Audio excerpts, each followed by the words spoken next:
Abra sua Bíblia comigo e no Evangelho de Mateus, capítulo 6.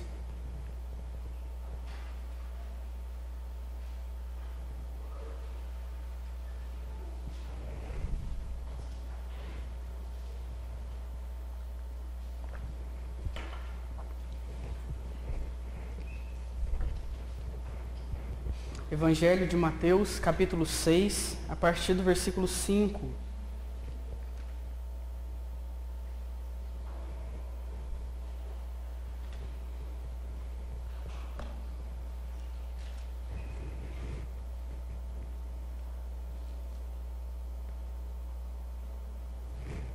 Mateus 6, a partir do versículo 5. Diz assim a palavra de Deus: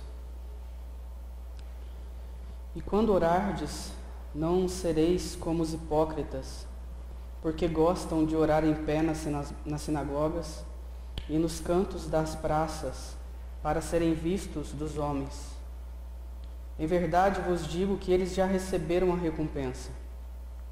Tu, porém, quando orares, entra no teu quarto, e fechada a porta orarás a teu Pai, que está em secreto, e teu Pai, que vê em secreto, te recompensará. E orando, não useis de vãs repetições como os gentios, porque presumem que pelo seu muito falar serão ouvidos. Não vos assemelheis, pois, a eles, porque Deus, o vosso Pai, sabe o de que tendes necessidade, antes que lhe peçais. Portanto, vós orarei assim: Pai nosso que estás nos céus, santificado seja o teu nome, venha o teu reino, faça-se a tua vontade, assim na terra como no céu. O pão nosso de cada dia dá-nos hoje, e perdoa-nos as nossas dívidas, assim como nós temos perdoados aos nossos devedores. E não nos deixe cair em tentação, mas livra-nos do mal, pois teu é o reino, o poder e a glória para sempre. Amém. Porque se perdoardes aos homens as suas ofensas, também vosso Pai Celeste vos perdoará. Se, porém, não perdoardes aos homens as suas ofensas, tampouco o vosso Pai vos perdoará as vossas ofensas. Vamos orar mais uma vez. Senhor, sê propício a nós, Pai, porque somos pecadores, Senhor. Nós estamos diante da Tua palavra, Senhor, e nós esperamos que ela fale ao nosso coração, de modo que a nossa vida seja transformada para a honra e glória do Teu nome. Mas nós dependemos, Pai, totalmente do Senhor. Nós somos incapazes, Pai, de perceber a nossa própria cegueira espiritual, Pai. A não ser que o Senhor haja de uma forma miraculosa em nosso coração e abra os nossos olhos, Pai, nós não entenderemos, Senhor, as verdades mais profundas da Tua palavra. Por isso nós te pedimos nessa manhã, Pai, fale ao nosso coração, permita que nós tenhamos uma reflexão que atinja tanto a nossa mente, Pai, quanto o nosso coração, e assim nos transforme para a honra e glória do Teu nome, Pai. É no nome do Teu Filho Jesus que nós oramos. Amém. Certa vez, um jardineiro conseguiu cultivar uma enorme cenoura. Ele a colheu e a levou para o seu rei, dizendo: Meu rei, esta é a maior cenoura que eu colhi em toda a minha vida, e talvez eu nunca colha outra igual. Assim, quero lhe oferecê-la como prova do meu amor e do meu respeito. O rei se sentiu tocado e reconheceu a bondade daquele homem, de modo que enquanto ele saía da sala do rei, o rei disse: Espere, você é verdadeiramente um bom administrador de terra. Eu tenho uma propriedade bem ao lado da sua, e eu quero dá-la a você de presente, para que você possa plantar em toda aquela terra. O jardineiro ficou muito surpreso e feliz e voltou para sua casa muito alegre. Porém, havia um nobre ali na corte do rei que presenciara toda aquela cena. E ele pensou: ora, se é isso que se ganha dando uma cenoura para o rei, imagine se eu der um presente muito melhor a ele. Então, no dia seguinte, o nobre se apresentou diante do rei e em suas mãos estavam as rédeas de um cavalo, de um excelente cavalo.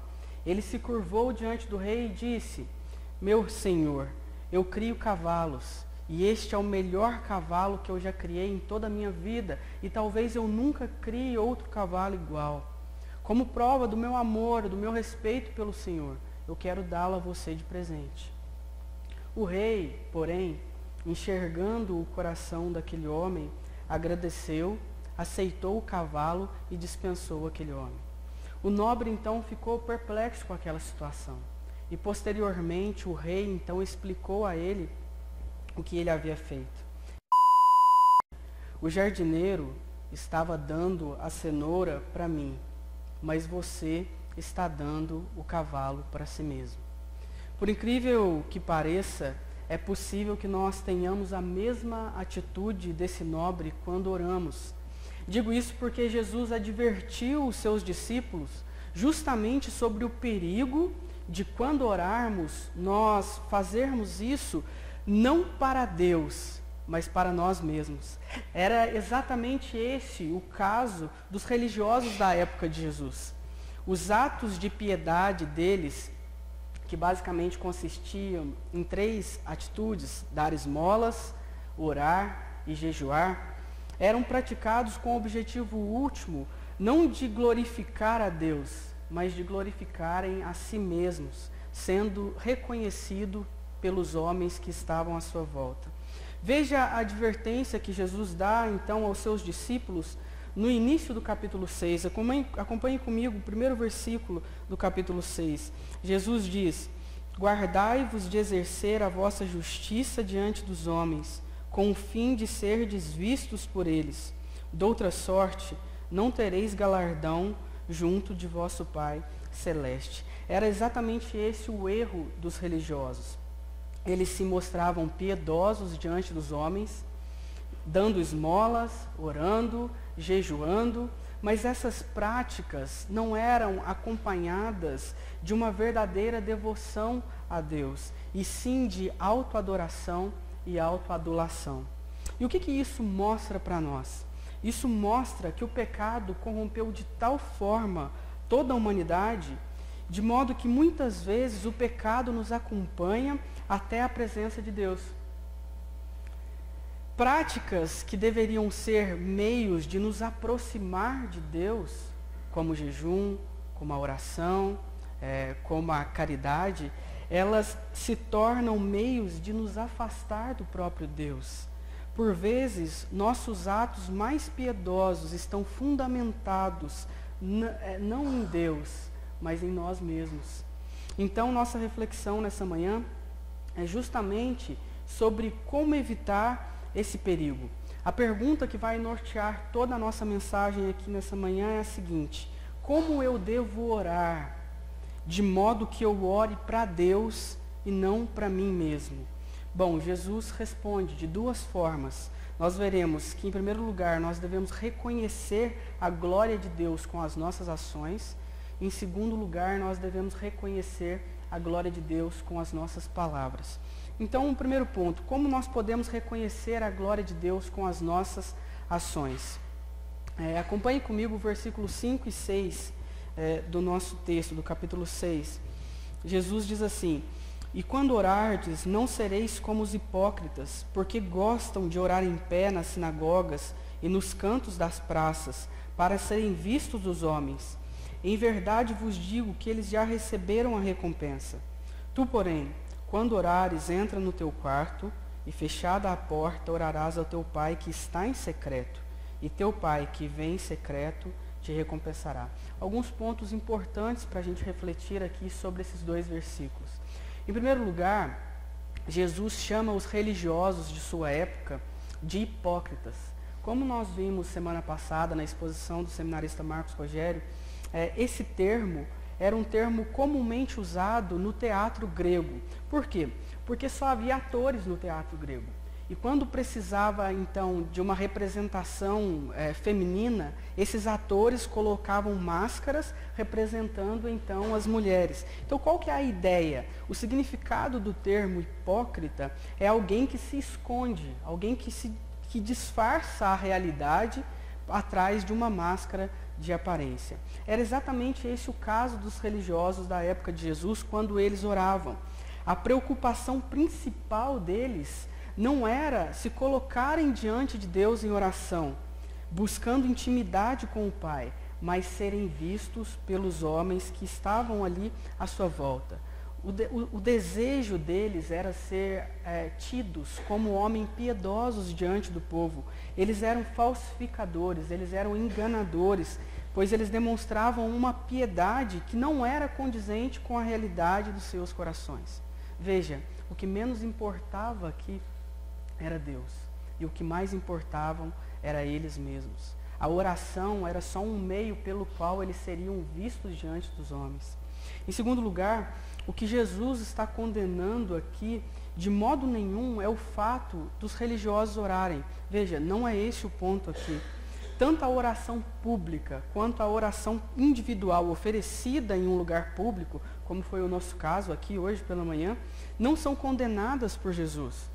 Não é esse o ponto. O que Jesus condena é a oração ostentosa, ou seja, a oração que tem por finalidade chamar a atenção dos homens. Nesse tipo de oração, Deus se torna apenas um objeto para trazer glória à pessoa que ora. Deixa-me dar um exemplo aqui bíblico que nós lemos, inclusive em nossa liturgia. No Evangelho de Lucas, no capítulo 18, Lucas relata o seguinte: 2 homens subiram ao templo com o propósito de orar, um fariseu e o outro publicano. O fariseu, posto em pé, orava de si para si mesmo, desta forma: ó Deus, graças te dou, porque não sou como os demais homens, roubadores, injustos e adúlteros, nem ainda como este publicano. Jejuo 2 vezes por semana e dou o dízimo de tudo quanto ganho. O publicano, estando em pé longe, não ousava nem ainda levantar os olhos ao céu, mas batia no peito, dizendo: ó Deus, sê propício a mim, pecador. Digo-vos que este desceu justificado de sua casa e não aquele, porque todo o que se exalta será humilhado, mas o que se humilha será exaltado. Veja, o grande problema aqui não é o fato do fariseu e do publicano subirem ao templo para orar. Não é esse o problema. Jesus não está condenando o fato deles irem até o templo e fazer orações diante de Deus ali. O grande problema era a condição do coração de cada um. O fariseu, como diz o texto, orava de si para si mesmo. Ou seja, a oração dele tinha um objetivo último, era agradar o seu próprio ego. Enquanto o publicano orava a Deus e pedia perdão pelos seus pecados, reconhecia a sua posição inferior diante de um Deus que é santo. Na oração do fariseu, a glória era dele mesmo. Na oração do publicano, a glória era de Deus. Então a crítica feita por Jesus não tem a ver com o fato de orar, mas sim com a disposição do coração daquele que se apresenta diante de Deus em oração. Em terceiro lugar, é importante a gente destacar que tudo aquilo que os religiosos queriam com as suas orações, eles alcançaram. Jesus diz no versículo 5, em verdade vos digo que eles já receberam a recompensa. Ou seja, o propósito deles era ser vistos pelos homens. E eles ganharam isso. Só que eles ganharam apenas isso. O que eles tinham era uma visibilidade de homens. Eles não conseguiam o favor de Deus com as suas orações, porque eles não estavam fazendo as orações para Deus, mas estavam fazendo as orações para si mesmos. Bom, como aplicação, como que eu e você podemos então ter uma vida de oração na qual nós reconheçamos a glória de Deus? A resposta está aí no versículo 6. Diz assim: tu, porém, quando orares, entra no teu quarto, e fechada a porta, orarás a teu pai que está em secreto, e teu pai que vê em secreto te recompensará. Bom, em primeiro lugar, aqui, esse versículo não ordena que você tenha um cômodo específico para oração. Veja, não é esse o ponto, até porque a maioria dos ouvintes de Jesus, eles moravam em uma casa que provavelmente tinha apenas um cômodo.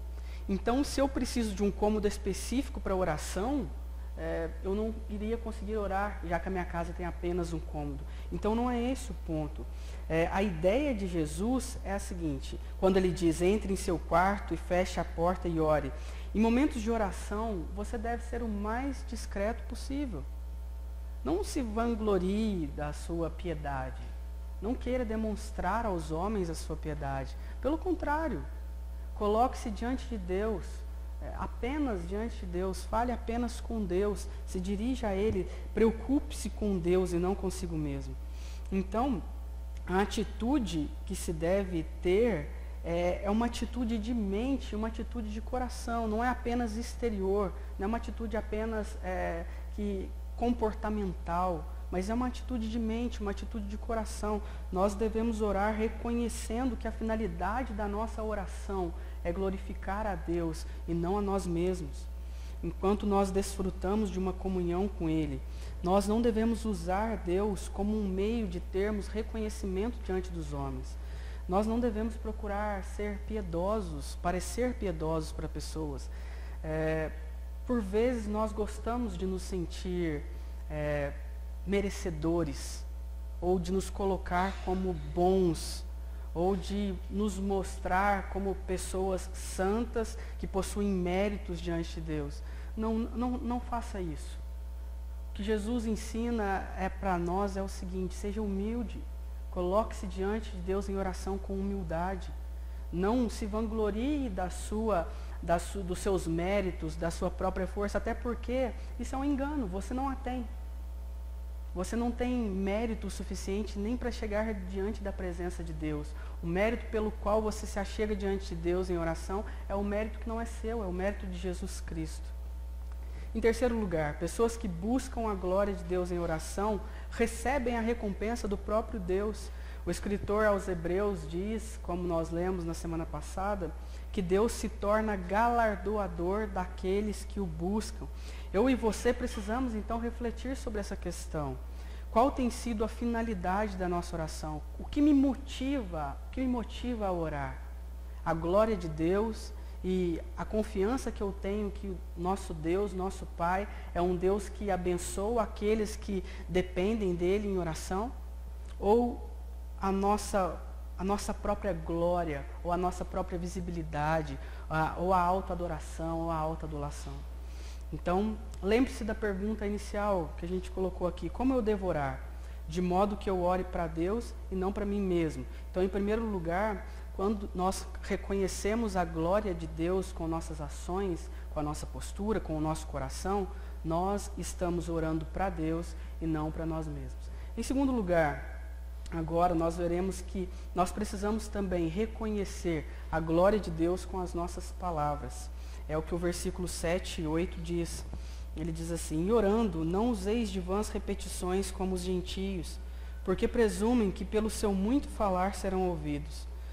Não vos assemelheis, pois, a eles, porque Deus, o vosso Pai, sabe o que tendes necessidade, antes que lhe o peçais. Alguns pontos importantes aqui nesses dois versículos também. Se num primeiro momento Jesus criticou a postura dos hipócritas, dos religiosos, que se colocavam diante dos homens apenas procurando visibilidade, agora Jesus critica a postura dos pagãos. Aquelas pessoas que se colocavam diante dos deuses deles em oração, achando que a tagarelice deles faria com que Deus, os seus deuses, enfim, os ouvissem. Então essa é a crítica de Jesus. Bom, primeiro a gente precisa entender o que Jesus não está condenando aqui. Jesus, ele não está condenando a extensão da oração, como se orar por um longo período de tempo fosse algo errado. Se assim fosse, nós teríamos problemas com vários trechos da própria Escritura. Perceba, o Salmo 119 é uma enorme oração, é uma oração extensa. Então não é esse o propósito de Jesus, dizer que todas as suas orações têm que ser curtas, todas as suas orações precisam ser breves, não é esse o ponto. O que Jesus está condenando é o motivo que levava os pagãos a fazerem longas orações. E qual era esse motivo? Eles pensavam que ficar repetindo palavras por um longo período de tempo faria com que seus deuses fizessem suas vontades, ou seja, a fórmula mágica para que o meu Deus me atenda é eu ficar tagarelando diante dele por um longo período de tempo e repetindo inúmeras coisas. Bom, nós temos um exemplo bíblico disso também. No primeiro livro de Reis, no capítulo 18, nós lemos que os profetas de Baal invocaram o nome de Baal desde a manhã até o meio-dia, e assim depois nos conta que foi até o final do dia, esperando que ele respondesse, e nada de Baal responder aquelas orações. Enquanto isso, Elias orou uma única vez, e após Elias orar e pedir a Deus que o atendesse uma única vez, choveu então ali fogo do céu, e Deus consumiu o altar que Elias tinha preparado. Perceba o contraste. O que a gente pode aprender aqui? A gente aprende que o nosso Deus é um Deus que não precisa ser advertido por nós. Nós não precisamos simplesmente fazer uma lista de pedidos ou escrever todos os pedidos que eu tenho que fazer a Deus, como se eu não o fizesse, ele se esqueceria dos meus pedidos. Nosso Deus é um Deus soberano. A palavra dele diz que antes que a minha palavra saia da boca, ele já sabe o que eu vou pedir. Isso está lá no Salmo 139. Aqui Jesus afirma, Deus sabe que das nossas necessidades antes mesmo de nós pedirmos a ele. Bom, nós poderíamos ver alguns exemplos também mais próximos de nós, como aquelas pessoas que ficam repetindo orações por um determinado tempo, achando que isso vai causar o favor de Deus. Quem nunca aqui recebeu uma mensagem do tipo, corrente de oração? Faça essa oração inúmeras vezes por um determinado tempo, e depois de alguns dias você receberá aquilo que você pediu. É comum. Às vezes nós recebemos mensagens como essa nas redes sociais. Mas a ordem de Jesus para os seus discípulos é a seguinte: não façam isso. Não façam dessa maneira. E por que eles não deveriam imitar os pagãos quando eles orassem? Jesus dá a resposta no versículo 8. Não vos assemelheis, pois, a eles, porque Deus, o vosso Pai, sabe o que tendes necessidades antes que lhe o peçais. Nós não precisamos ter medo ou insegurança quando nós nos dirigimos a Deus, como se Deus dependesse das nossas palavras para compreender aquilo que nós necessitamos. Deus sabe de todas as coisas. Eu não posso me esquecer de falar nada, um exemplo, ou deixa eu repetir isso, porque vai que Deus não entendeu direito o que eu disse. Não é esse o ponto. Você percebe como uma postura como essa soa ridículo? Você pensar dessa maneira, eu preciso realmente contar tudo para Deus, porque senão Deus não vai me atender. Então, esse pensamento, ele não reconhece a soberania de Deus, ele não reconhece o poder de Deus. Então você pode me perguntar, bom, Heron, eu já entendi que eu não devo ser como os hipócritas e buscar reconhecimento humano com as minhas orações. Também entendi que eu não devo ser como os pagãos, pensando que falatórios vai comprar o favor de Deus. Mas então, como deve ser a minha oração? Bom, Jesus então propõe um modelo de oração. Jesus dá a resposta para essa pergunta, que está justamente aí a partir do versículo 9. Ele diz assim: portanto, vós orareis assim: Pai nosso que estais no céu, santificado seja o teu nome, venha o teu reino, faça-se a tua vontade, assim na terra como no céu. O pão nosso de cada dia dá-nos hoje, e perdoa-nos as nossas dívidas, assim como nós temos perdoados aos nossos devedores. E não nos deixeis cair em tentação, mas livra-nos do mal, pois teu é o reino, o poder e a glória para sempre. Amém. Basicamente, a oração do Pai Nosso é composta por três partes. Na primeira parte há uma invocação, na segunda parte há 6 petições e no final há uma conclusão. Eu vou estruturar aqui a oração do Pai Nosso apenas para que nós compreendamos essa oração, mas nós deixaremos essa exposição para uma próxima oportunidade, porque é um texto muito rico e passar superficialmente por ele não seria bom. Então, basicamente, a estrutura da oração é a seguinte: nós começamos invocando a Deus. Onde está essa invocação? No versículo 9, dizendo: Pai nosso que estais nos céus. Aqui nós podemos já ver duas coisas. Deus é o nosso Pai. Ele nos trata como um pai.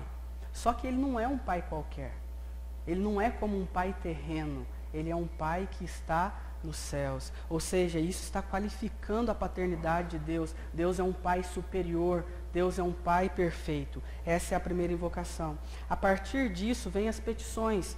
A primeira petição diz: santificado seja o teu nome. Que o teu nome seja reconhecido como santo que é em toda a terra. Que o teu reino seja reconhecido, que a tua santidade, que o teu nome seja proclamado. E a segunda petição: venha o teu reino, ou seja, que o teu reino seja espalhado pela terra. Terceira petição: seja feita a tua vontade, assim na terra como no céu. Ou seja, há uma dependência da vontade de Deus. Aqui eu afirmo a soberania de Deus sobre a minha vontade, sobre a minha própria soberania, sobre o meu controle. A vontade de Deus é perfeita, ela deve ser feita, ela deve ser cumprida em toda a terra e não a minha vontade. A quarta petição: o pão nosso de cada dia dá-nos hoje, ou seja, o alimento básico, o necessário para vivermos, aquilo que nós apenas precisamos para sobreviver. Dá-nos isso hoje, nem mais, nem menos, mas o necessário. A quinta petição: perdoa-nos as nossas dívidas, assim como nós temos perdoados aos nossos devedores. Veja, do mesmo modo que nós recebemos o perdão do Pai em Cristo Jesus na cruz do Calvário, desse mesmo modo eu devo dar esse perdão àqueles que me ofendem. A sexta petição: e não nos deixe cair em tentação, mas livra-nos do mal. O termo grego aqui, mal, seria melhor traduzido por maligno. A ideia aqui é o seguinte: em meio à tentação, não me deixe tropeçar, Senhor, mas me livra do meu adversário, me livra do maligno. E por fim, é uma conclusão: pois teu é o reino, o poder e a glória para sempre. Amém. Como eu disse, numa próxima oportunidade, nós vamos estudar com profundidade cada petição. Para concluirmos, vamos só relembrar o que foi dito hoje aqui. Ao orarmos, nós devemos buscar a glória de Deus e não a nossa própria glória. E como que nós fazemos isso? Bom, em primeiro lugar, não agindo como os hipócritas, não imitando os religiosos da época de Jesus, que oravam com a finalidade de serem vistos pelos homens. Bom, não, nós devemos ter apenas o reconhecimento de Deus. Nem o nosso próprio reconhecimento deve existir, apenas o reconhecimento do nosso Pai Celestial. E em segundo lugar, não agindo como os pagãos, que usavam repetições com a finalidade de serem ouvidos pelos seus deuses. Veja, Deus não precisa que você fique repetindo palavras para Ele, para que Ele entenda o que você quer dizer. Antes mesmo de você falar, Ele já sabe o que você vai dizer. E por que nós não devemos ter, então, essas atitudes quando oramos? Em primeiro lugar, porque nós não temos méritos. Nós não somos bons. Nossa oração é aceita por Deus por causa dos méritos de Jesus Cristo. Tanto é que quando oramos, nós oramos no nome de quem? No nome de Jesus Cristo. Não é assim que nós terminamos a nossa oração? Isso significa que a nossa oração só é válida porque nós temos alguém infinitamente superior que autentica a nossa oração. Nossa oração é recebida por causa de Cristo. Quando nós dizemos nós oramos em nome de Cristo, nós estamos reconhecendo que nós não temos méritos, que nós não somos bons para chegar diante de Deus e falarmos com Ele. Jesus Cristo tem mérito. Jesus Cristo é bom. E nós dependemos dele para nos achegarmos diante de Deus em oração. Então é um reconhecimento de quem nós somos e de quem Cristo é. Em segundo lugar, porque nosso Deus é soberano. Ele não precisa ser avisado ou advertido, como nós já dissemos. Ele não precisa que repitamos ou decoremos orações para nos ouvir e nos atender. Ele já sabe do que precisamos antes mesmo de pedirmos. Então que Deus, nosso Pai, e que seu Espírito a cada dia nos ensine, como a própria Escritura afirma, a nos colocar diante de Deus em oração. Não com o coração orgulhoso, não procurando favor dos homens, não procurando ser piedosos nem para nós mesmos, mas esperando num Deus que é galardoador, um Deus que recompensa. E ao mesmo tempo que a nossa oração seja uma oração na qual nossas palavras sejam refletidas diante de Deus, não para nosso próprio louvor, mas porque as nossas palavras, elas expressam aquilo que nós cremos. Quando nós nos colocamos diante de Deus em oração e nós falamos com Ele sobre as nossas necessidades, automaticamente nós estamos reconhecendo que Ele é um Deus soberano, que Ele sabe de todas as coisas, que Ele não precisa ser advertido ou avisado por mim ou por você, que Ele é um Deus que reina e governa toda a história. Então, que Deus nos ajude, que o Espírito a cada dia nos ensine mais como orar. Numa próxima oportunidade, nós veremos então a oração do Pai Nosso e estudaremos com mais profundidade cada cláusula ali, cada termo, o que significa, como a nossa oração deve ser baseada, como essa oração do Pai Nosso nos fornece um modelo de oração. Vamos orar? Senhor, obrigado, Pai, porque a Tua palavra nos ensina, Pai, como deve ser o nosso coração e como deve ser também o nosso comportamento, Pai.